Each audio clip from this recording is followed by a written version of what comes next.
Сол үшін Алла Тағала Құран кәрімде дейді, ар-рижалу қауамун аля ниса дейді. Ер адамдарды әйел адамға қарағанда Алла Тағала не істедім дейді? Үстем қылып жаратқан дейді. Әйел адамдар әлсіз екендігін аятта бізге хабарын берді. Олардың әлсіздіктерін білеміз, ай сайын өздерінің сондай намаздан да құлшылықтан тосып қалатын кезеңдері бар. Ал ер адамдар біздер мынау Тойотаға теңеп жатыр ғой, Тойота секілді дейді, бұзылмайды дейді. Сол сияқты намаздан біз тосылмаймыз.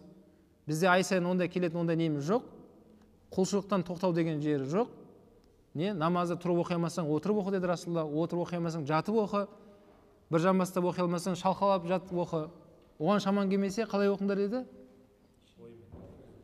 Оймен деп жатыр. Жоқ. Болды, түсіріледі намаз.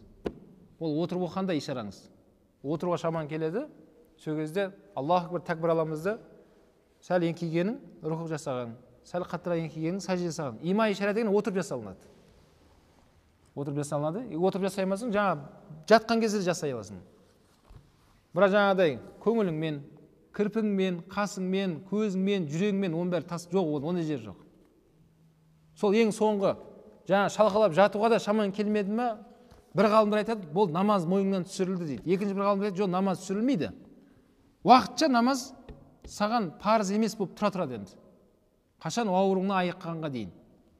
Ауруыңнан айыққаннан кейін қайттан саған парыз болады, қайттан намаз оқуың керек енді. Түсінікті ғой?